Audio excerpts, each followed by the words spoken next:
Camera on or off? Do I leave mine on? Yeah, you can go ahead and leave it on, if, Okay, unless you, good. only if you want to, of course. No, that's fine.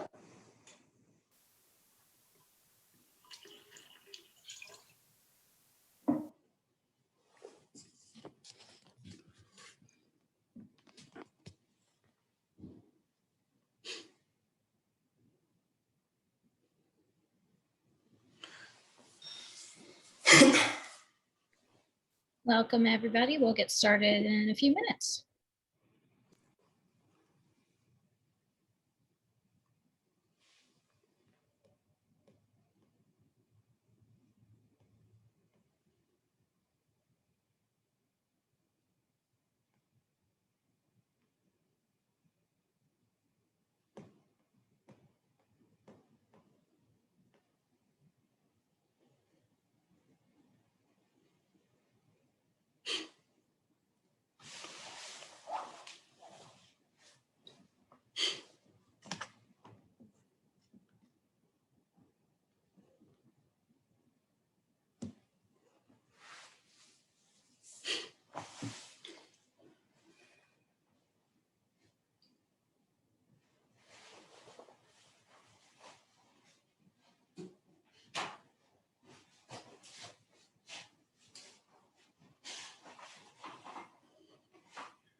Right, welcome everybody. I have the great pleasure of introducing Joel B. Thornton, who's the Director of Research and Instruction Service at the University of Arkansas. He's been there for about 5 years, and prior to that, he was at Texas A&M. And so he's going to talk to us about subtle discrimination, the library leader's responsibility in recognizing and combating. So I'm going to hand it over to you, Joel. Thank you so much. I appreciate the introduction. At times, it has been challenging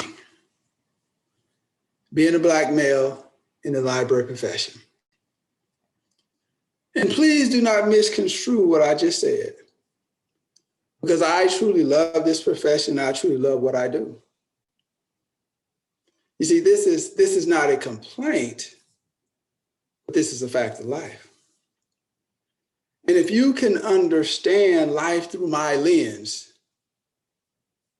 then that enlightens us all.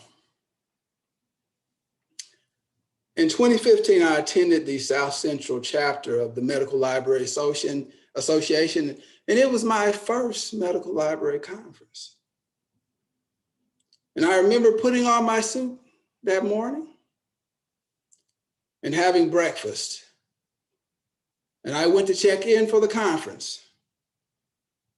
And as I approached the registration table to pick up my materials, I was asked by the attendant, "Are you sure you're in the right place?" And I smiled and politely asked, "Is this the right location for the Medical Library Conference?" And the attendant said, "Yes, this is the Medical Library Conference." And I responded, "Great, then I am in the right place." And again, I was asked, "Are you sure you're in the right place.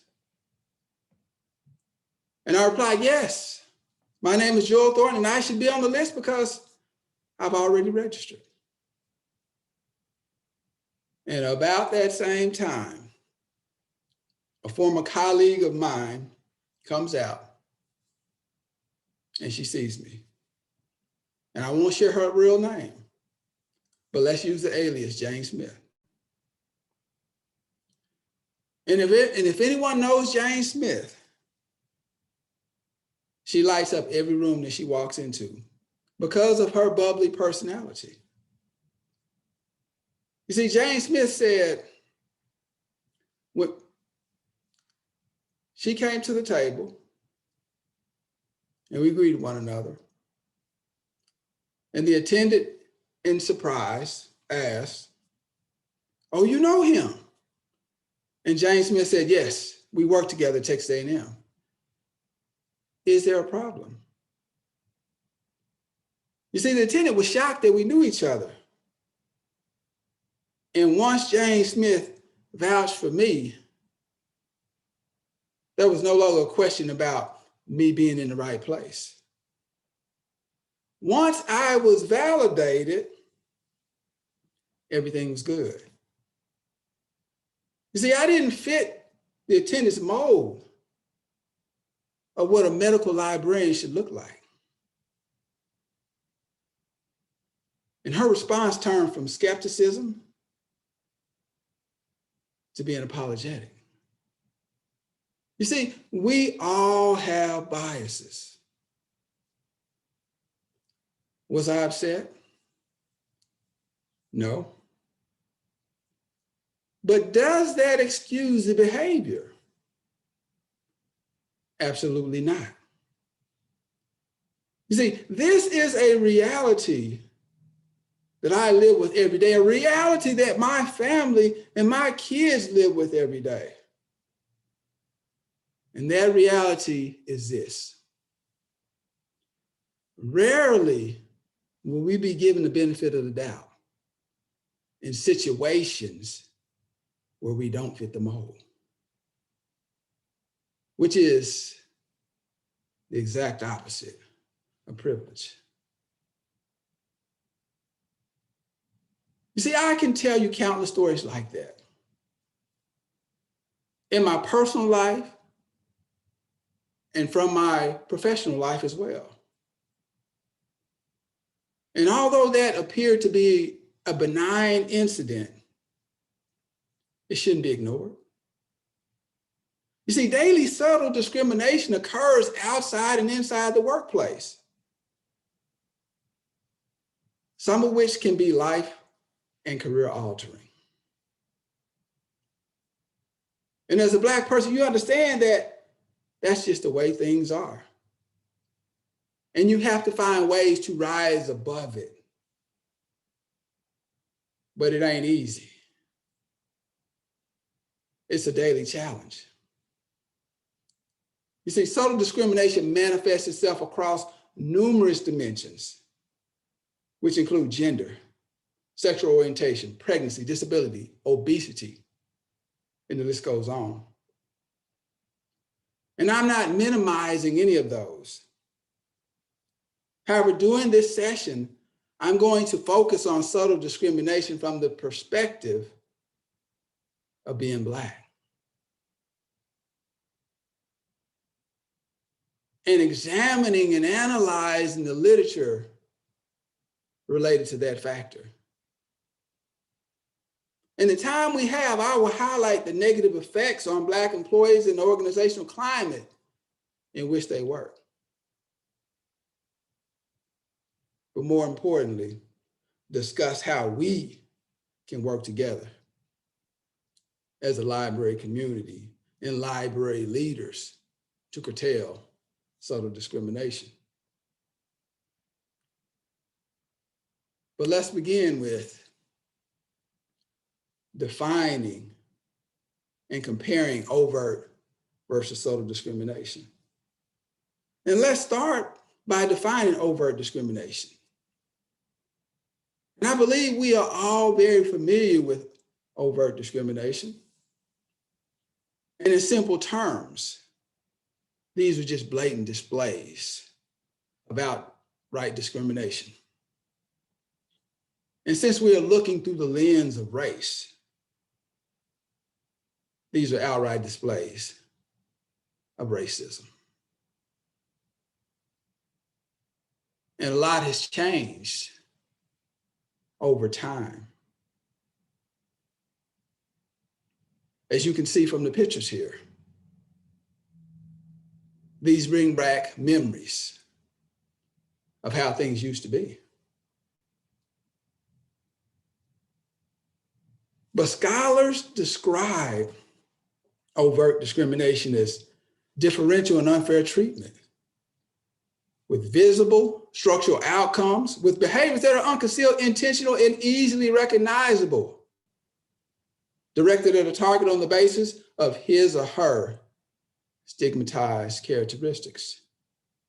Research further describes it as discrimination in hiring, promotions, access, and resource distribution that in many states is illegal, and for which there are often organizational laws, company policies, or social norms against.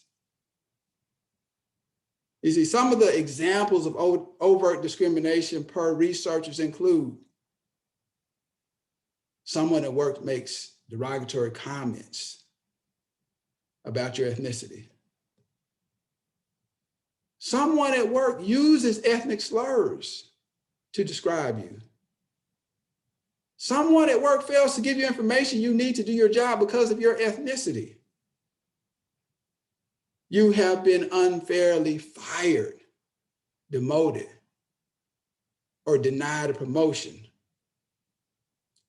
For unfair reasons, you have not been hired for a job. And the list goes on. So in summary, overt discrimination, it's illegal due to the passage of the Civil Rights Act of 1964. Typically, it is unacceptable. It is intentional. It is deferential and unfair.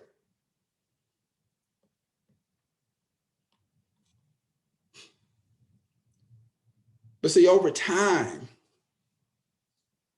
research has shown that discrimination has moved from overt displays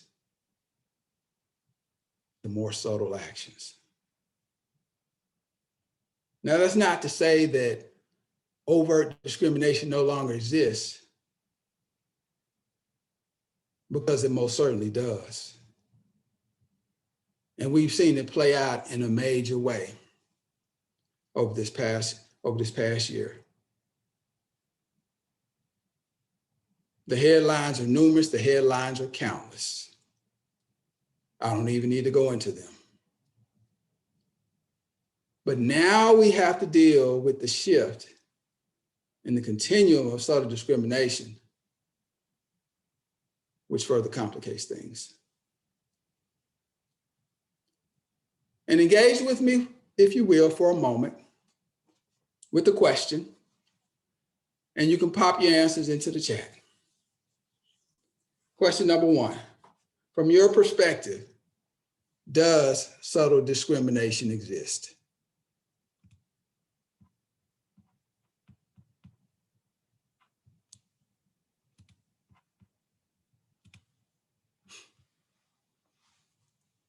Yep, absolutely. 100% for sure. Yes. 100%. All day, every day. No doubt. Okay. Now we've established some common ground here.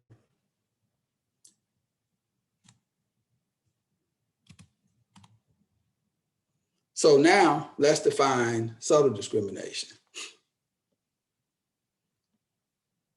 And basically, these are subtle displays of discrimination.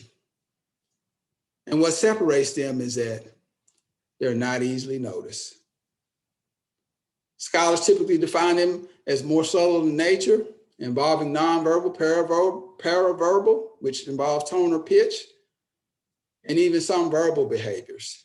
that occur in social interactions. And the other key, the significant difference, is that they are not prohibited by law. But scholars also contend that they have shown to have insidious interpersonal and organizational consequences, often going unrecognized by members that are not historically targets of discrimination. In other words, they're typically not noticed by the dominant culture.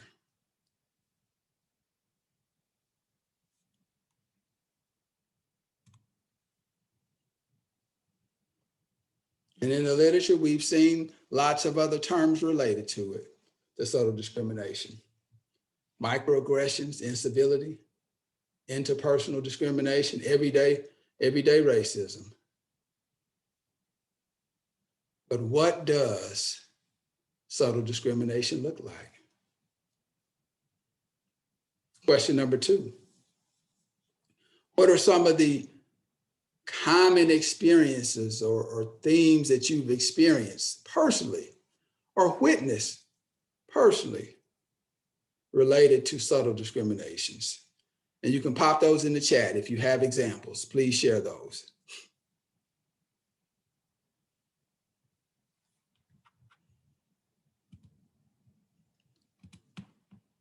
Let's see, fines or punishment for the non-rich, my Black employee being asked if he's supposed to be, white silence, as a woman, men speaking to my husband instead of me, police being called for no good reason, treated like you're not there, saying a Black person is articulate as though that's a surprise, being disregarded because I am a Black woman. Tone policing, yes. Assumptions about going fast, asking me how I know English. Question the candidate's suitability for public service because they are Black. ID requested, treating Black children like adults, asking where someone is from. Assumptions that students of color are less academically able. Yes, those are common experiences that play out in everyday life, that play out in research. Some additional things, being ignored or snubbed. Isolation, that is a key one. Different set of standards. I don't know if you've experienced this or not, but having to be twice as good. Or maybe you're being evaluated harsher. Fewer opportunities than your white counterparts. The untold secrets, opportunities are available, but you may not be aware of them. Or they may not be offered to you. And as was stated in the chat, invalidation or being dismissed. And if you open your mouth, sometimes you're labeled as being too insensitive. And unfortunately, the issue with subtle discrimination is that a pattern has to be established in order for it to be recognized. And even then, it's still very difficult to call people on it. Unfortunately, that's a fact of life.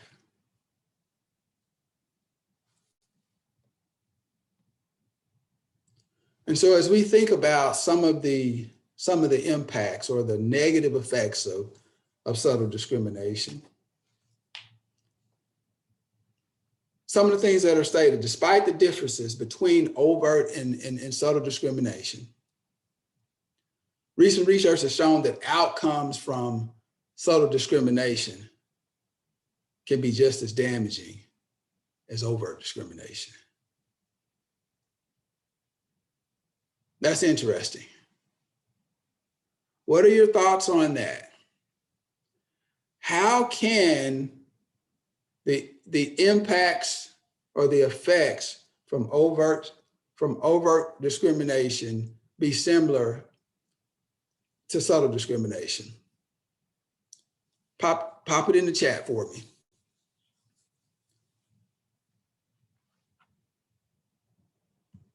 Yes, there are differences, but how can the outcomes be similar? Historical and ancient traumas. It's like death by 1,000 cuts. You are silenced when you try to speak up. Not being believed or can be just as damaging as initial discrimination. It still says you don't belong. Feeling devalued, depersonalize the victim, dehumanization. Yes, these are all real. These are all real. And research has shown that the negative effects of subtle discrimination are the result of three things potentially. One, they're hard to specifically identify. Oftentimes it becomes he says, she says, unless you can establish a pattern. There's limited options for reporting and addressing. For example, if I've been called a racial slur, if I've been called out of my name, I can go and report that to the various authorities within, on campus and even outside of that. But if I'm denied access to certain resources, you see, that's a lot harder to prove. And the question becomes, who's going to believe you? What proof do you have? You see, in this area, formal policies are lacking. But it's an area that probably needs to be addressed. Number three, it has become more pervasive. So from a societal standpoint, we tend to focus more on overt discrimination, the so-called big stuff, and conclude that since it is not as prevalent as pre-1964, then we're good. Racism is dead. But see, with subtle discrimination, although it appears less harmful and less frequent, we try to ignore it. We try to sweep it under the rug. But that's problematic. Why? Because researchers assert that racism is and has been redefined, and the reality is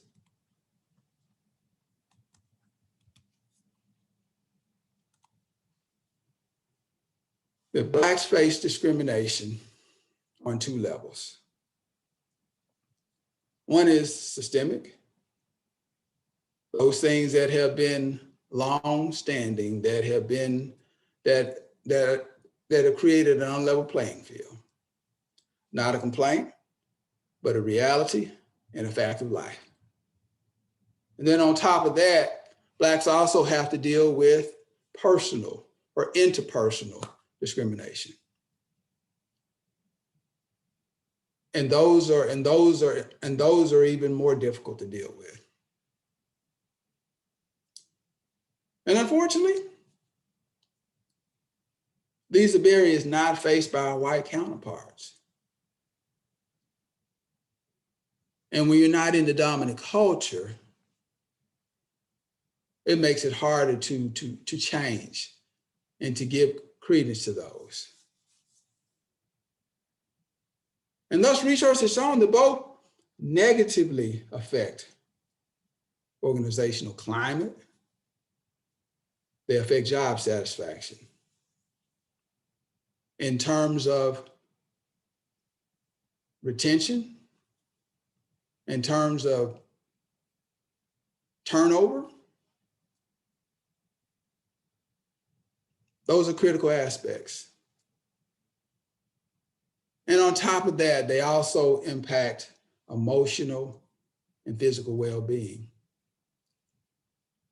From a standpoint of of additional job stress that is typically not felt by white counterparts. Physical well-being, it could have health impacts. It could lead to higher blood pressure. It could lead to stomach ulcers and things of that nature. Research has shown the correlation between the two.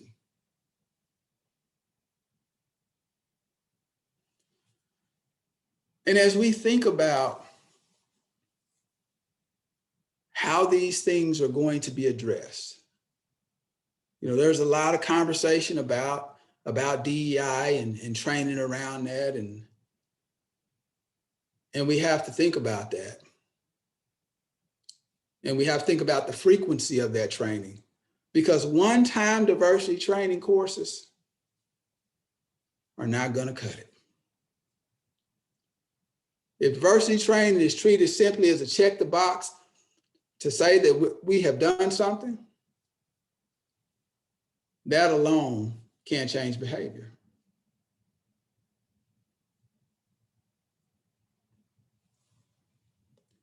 So as we think about the imperative of the library manager to recognize and to combat it. See, by understanding the negative effects associated with subtle discrimination, the library manager can now focus on identifying and combating it. The library manager is the most essential component to recognizing and combating subtle discrimination. Why? Because as the immediate supervisor, that individual has the most contact with direct reports.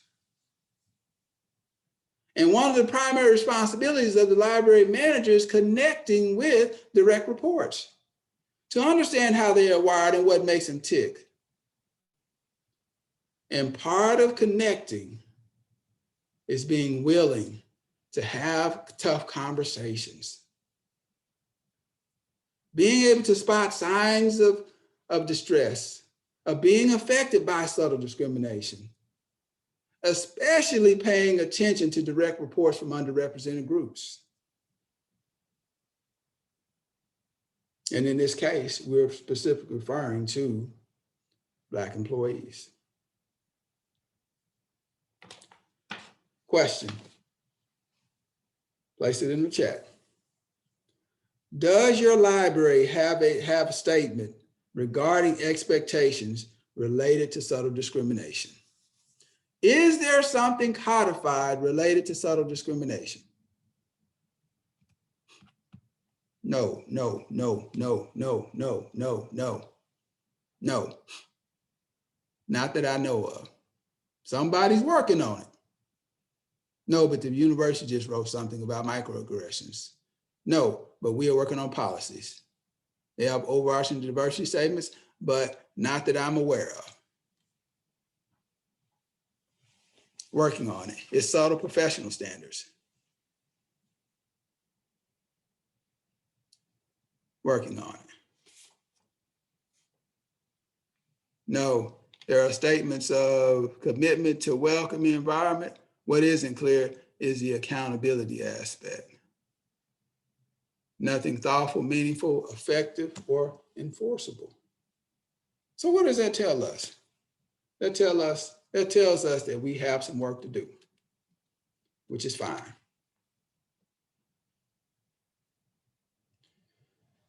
Jones uses a conceptual framework that identifies the different actors within the subtle discrimination ecosystem.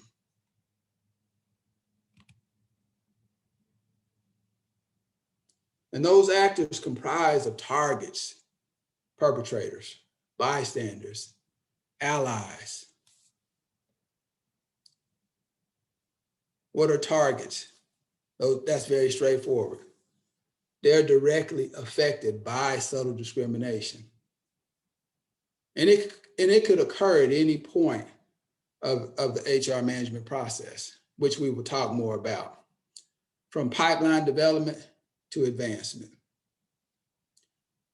The thing about targets and the thing about being a library manager is that you have to be able to direct targets to the resources to be able to be able to deal with that. Now, if you're the perpetrator of the discrimination, well, that's a much larger issue. Let's talk about perpetrators. Perpetrators are intentional or unintentional acts of subtle discrimination. Both are potentially harmful. However, unintentional can be corrected through proper training. Intentional acts require a higher degree of remediation. And that is a challenging situation to be in. If perpetrators start at the top, if it occurs with the senior administrators, then that's a very challenging situation to be in. Because in that system, pretty much anything goes. And there's absolutely no protection for targets in that situation if it's perpetrated by senior level administrators. The bystander. These are witnesses to subtle discrimination who stand by in silence. Now, they too can be mentally affected by the incident, although they are not the target. But of all the actors, this is probably the most common, especially when an organization has not codified what is expected and unacceptable behavior related to subtle discrimination.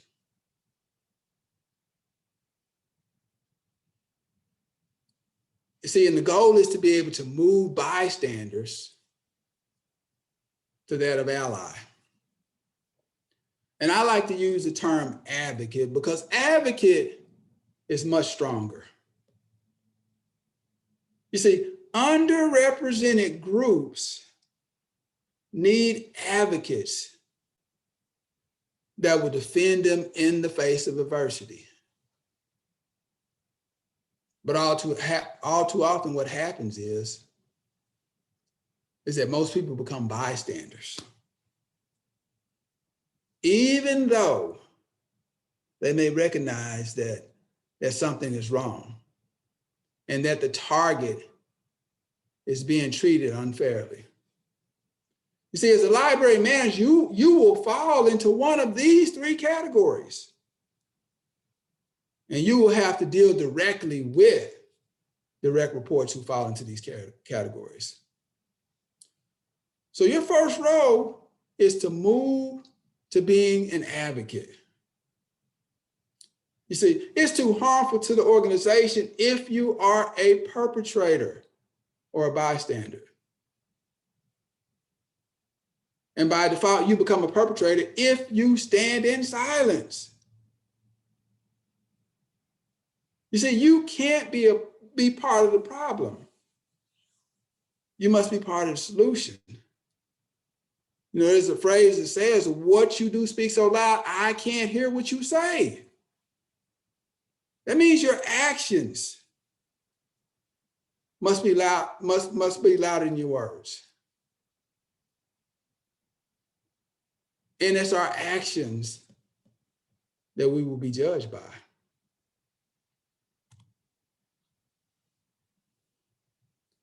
So let's think about organizationally.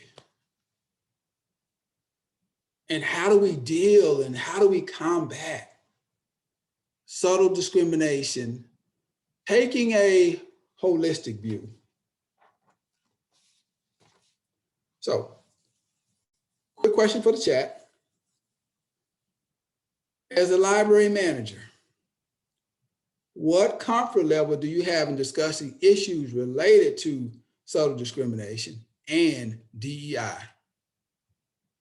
What comfort level do you have in discussing issues related to subtle discrimination and DEI? And please feel free to put those in the chat. Very comfortable. I have a discomfort level. I feel comfortable talking to my team, but not to my supervisor.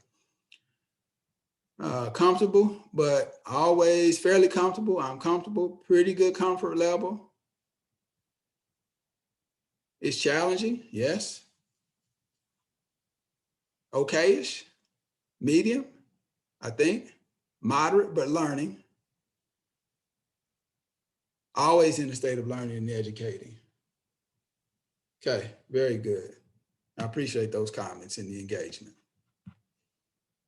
So how can we truly embrace DEI as an organization?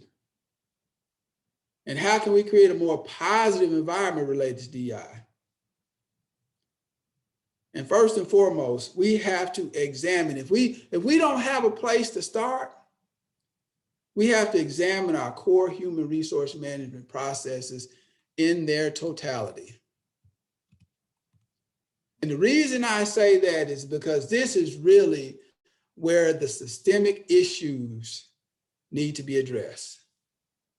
You see, oftentimes we have a tendency to focus on the easy stuff. You know, maybe we'll say things like, well, let's focus on training. And that's not a bad thing. But then we don't move past that. And we're constantly in training. Let's do a book club and let's read a little bit and let's educate ourselves. And hey, that's all well and good. But we need to focus on the very essence of these processes here. You see, every component that we see here is affected by the systemic issues and everyday discrimination, which the dominant culture doesn't experience. So you may be asking the question, well, what is this? How can I use this? How is that going to change anything? You see, by examining every fabric of this, take for instance like pipeline development, we see that bias can emerge in pipeline development by associating ourselves with only certain schools, by saying we're only going to recruit from certain schools. You see, that in itself can be exclusive. In terms of recruiting, bias can emerge in the way that our position announcements are written. The type of language that we use. Some of the requirements that we use, they can be biased if we don't think deeply about what we're doing. In hiring, bias can arise in the types of questions that we ask. If we have a tendency to gravitate to more unstructured conversation versus structured conversation. The bias that seeps in may cause us to hold what comes out in those unstructured conversation against a candidate of color. And development and retention. Bias can arise in how you develop your leadership pipeline. Do your underrepresented employees have the same type of opportunities in support structures? Do they have access to the same type of training? Is the development process inclusive? Is the climate inclusive in that everyone has a voice? You see, it's one thing to promote diversity, and it's another thing to promote inclusiveness. You see, they're not one and the same. Because I can bring somebody in with a diverse background, but am I going to include them? Is their voice going to be heard? Are they going to be part of the decision-making process? Or will they be silenced and isolated because they're not part of the dominant culture?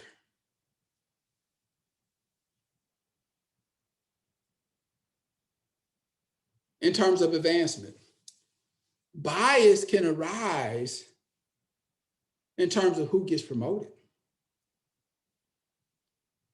Is the process based on only promoting favorites? Or do you have a development pipeline that is inclusive, regardless of whether or not I favor somebody? You know, pipeline should be focused on trying to train and develop as many leaders as you can to get them through the pipeline. And then as opportunities arise, people are given opportunities.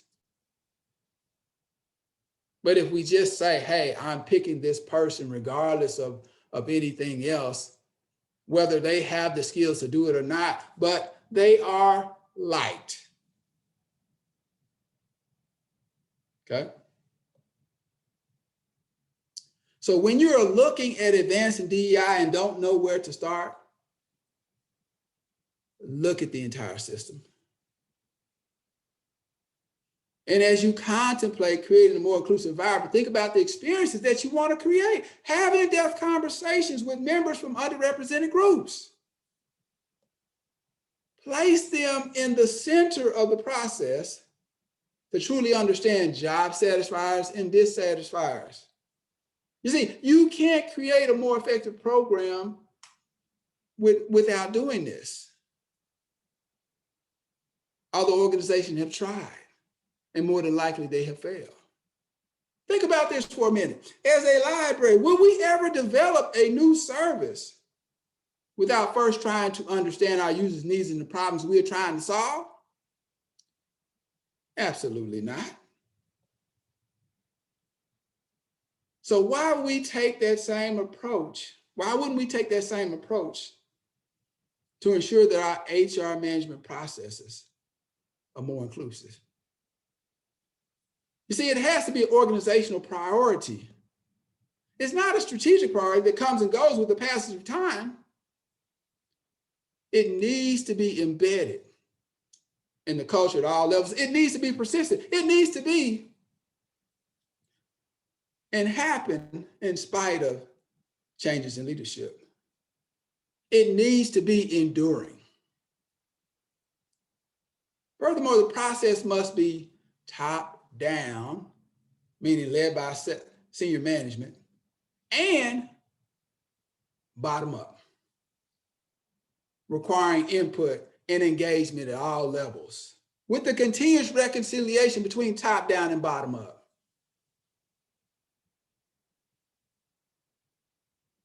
You see, senior administrators must lead,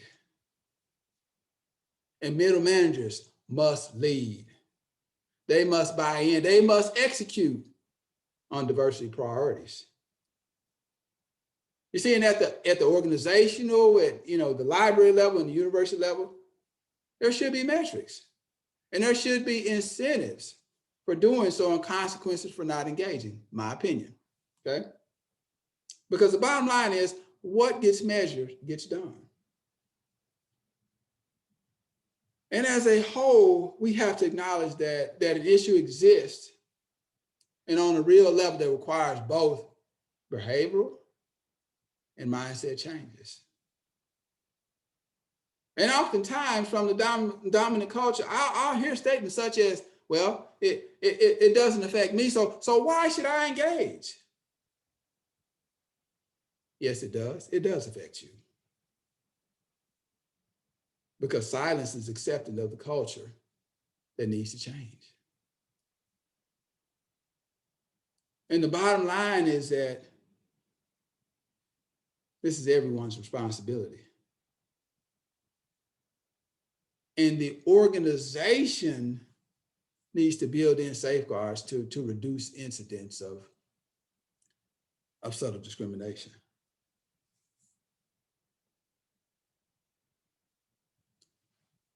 And as we think about the formation of diversity committees, there's a lot of work there.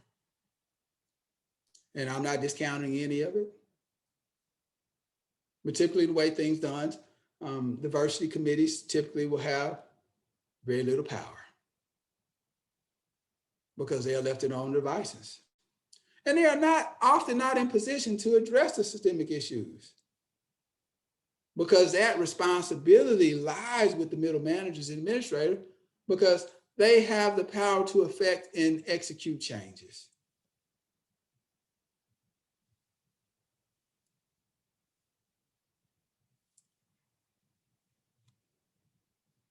So here we are.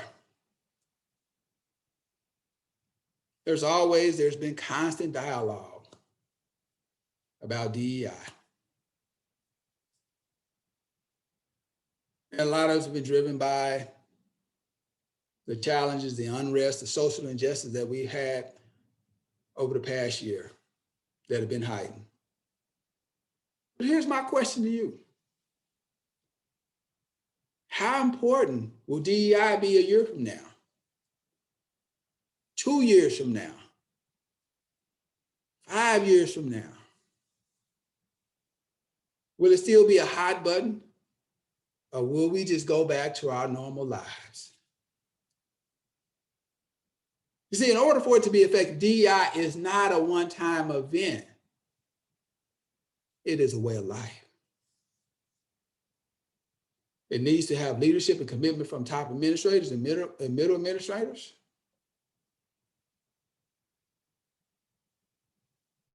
And the challenge that we're faced with in libraries is oftentimes we're looking to see what others are doing. We're looking to follow. But you know what? It's time to stop looking for somebody else to provide the blueprint. Because in reality, ain't nobody good at it. Ain't nobody got the blueprint. So you have to create the blueprint. And you have to stop expecting Black people to lead the cause when sometimes they know that the organization is not committed to it. So organizationally, we have to commit to it. It has to become a way of life.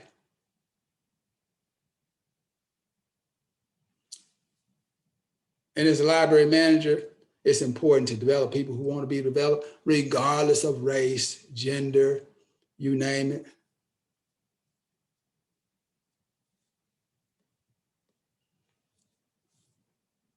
And as you think about this, look deeply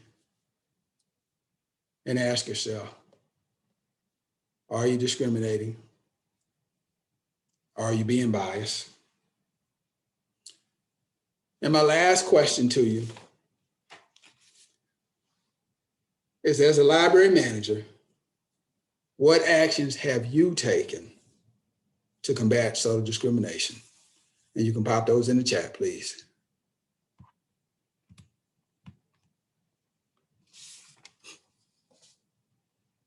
Copy and paste, and then move on until the next incident, then repeat.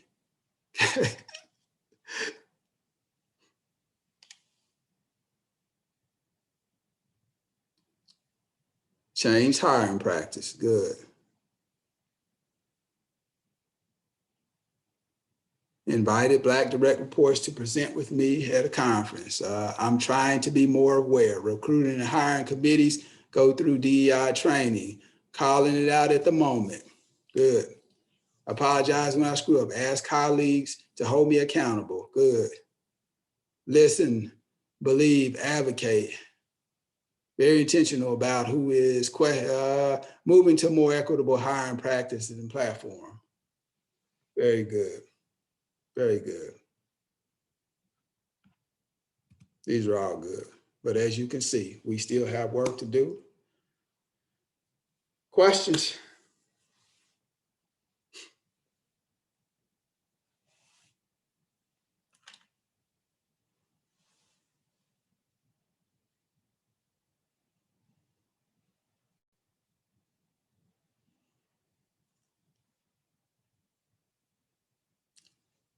More of that established criteria for hiring and stick to them.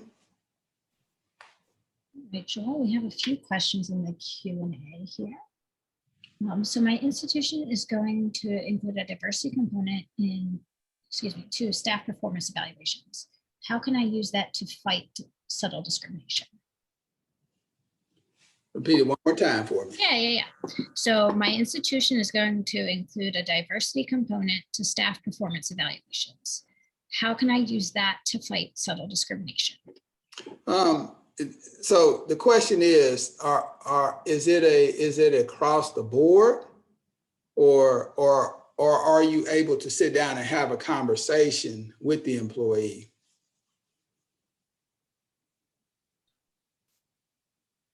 That's a great question that the person might throw into the chat if they're willing to share. Yeah, because I think that makes a difference. I mean, it's a little bit more challenging when it just said, hey, this is what you will do, blanketed across or whatever. Then that's kind of what you'll deal with or whatever. But if you're able to have conversations about, what those goals are related to it, I think you can structure it better that way. Okay, we'll see if the question asker follows up at all. We'll move on to the next question in the meantime. All right. How do you address subtle discrimination that is being perpetrated against Black, Indigenous, person of color manager by one of their white direct reports? By one of the so the manager is a person of color. And the direct report is white. Yeah. And that's the thing. The question is starting to think about what are the expectations for behavior do we have as a library? And I think those conversations need to be had from a management perspective, because here's the thing: what will happen if there are no policies in place, and if you say you want to take action or whatever, chances are you're not going to have backing. Okay, you're going to get exposed if you try to take action regarding that. But I think the first thing would be to have conversations with your peers and with your administrators and kind of describe the behavior. And I think come together as a group to begin to kind of codify what that behavior should look like and what those expectations are. Because the reality is that a large majority of organizations have not addressed that component. We spent a lot of time on the overt stuff, but the subtle discrimination piece of it has been neglected because oftentimes we don't think it is an issue. And coming from a dominant culture, they may not feel like it is an issue, or even what they're doing is not discriminatory.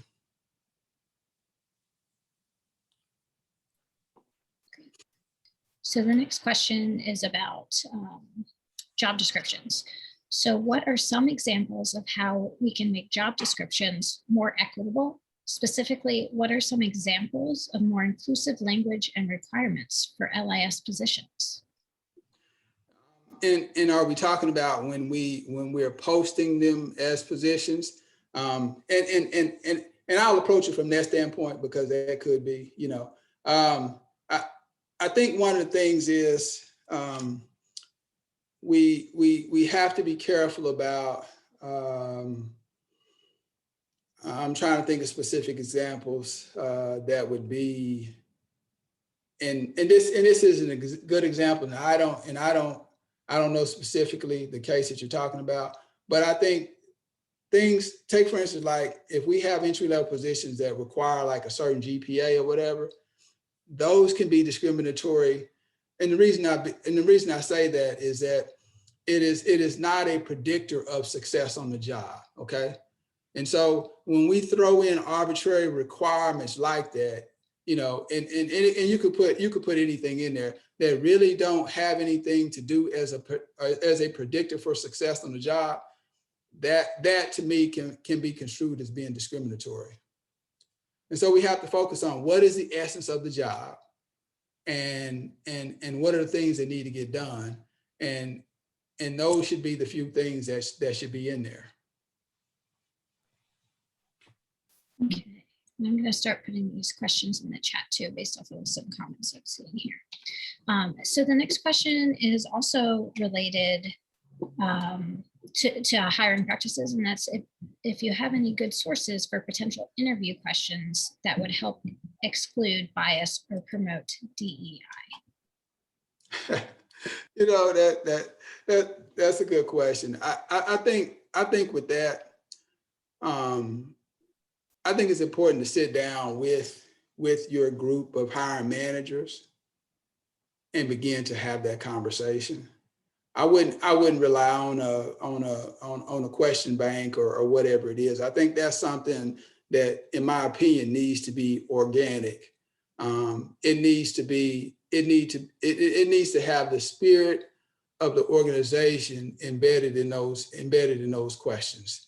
And I think you have to be aligned in terms of what you think is appropriate. Of course, there's always HR guidelines or whatever. But what is the spirit and what is the essence that you're trying to communicate with that particular position? So, okay, this next question I think is a really great one. How do you recommend talking to diverse candidates during interviews about the realities of diversity and inclusion issues at the organizational level? In my team and my small sphere, I am confident that I can manage appropriately to address subtle discrimination, but the organization has a long way to go. I worry that I'm recruiting candidates into situations that may become untenable for them, and it makes me feel like I am misleading them. That is a very good question. Very good question. Because one of the things I think that organizations should strive for is being the employer of choice for diverse candidates. Okay. And if you're in a situation right now where you don't feel like you can bring somebody in, that's a tough situation to be in. And again, if you feel that way, it'd be hard for me to bring people in under those circumstances. And it'd be very difficult to have conversations about it, because those are going to be conversations that would deter me, and they would tell me to turn and run the other way. Because if you can't be an advocate for your institution when it comes to DEI, then there's no way that you're going to be able to have those conversations with the candidate from a diverse background. All right, so the next question is about incentivizing inclusion. So really love the idea of incentivizing inclusion, because what gets measured is what gets done. Have you seen any uses of incentives that have been particularly effective?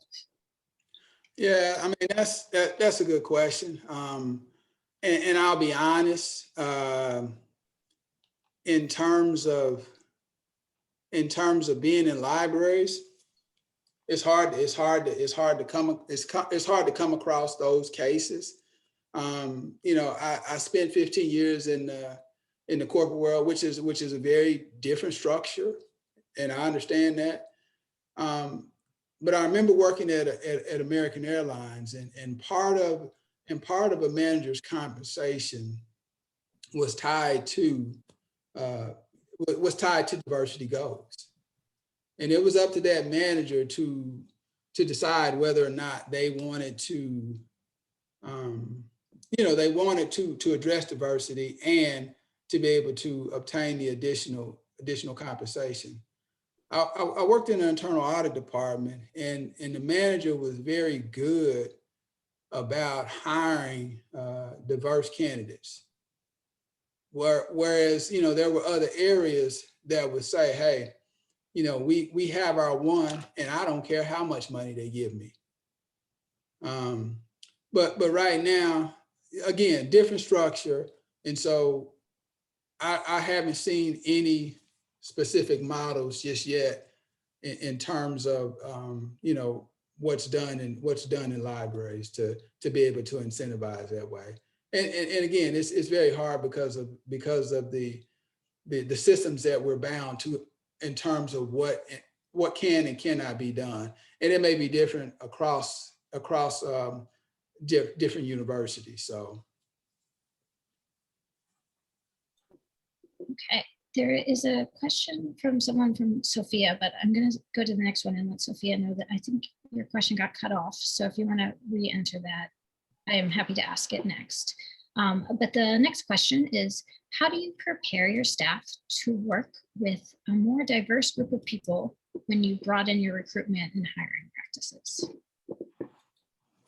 What was that second part of it? Yeah, so how do you prepare your staff to work with more diverse group of people when you broaden your recruitment and hiring? Yeah, I mean, I think one of the things you try to do is, and it's a difficult thing to assess. You think about the makeup. It all begins with the makeup of the person that you're hiring. Okay, because one of the things you have to be able to kind of select for is what are some of the innate abilities of the individual that you're hiring. If they're going to be part of public services, do they have this natural predisposition to helping and empathy and working with others and teamwork and things of that nature. I think those are the things that you're going to have to look for, but it's going to have to be beyond just what is stated, because somebody can talk about all these things in social media, and they can put on a persona that they're this and that, but in reality, they're totally different. Okay, they don't believe in DEI. It's just one of those things where they put on a persona about it, and you have to have some questions around that. Have discussions with the candidate candidly about some of the things that they have they've done related to DEI, and you have to be careful with some of the question or whatever. But I think the biggest thing is being able to see somebody who has this innate flexibility in the way they approach things.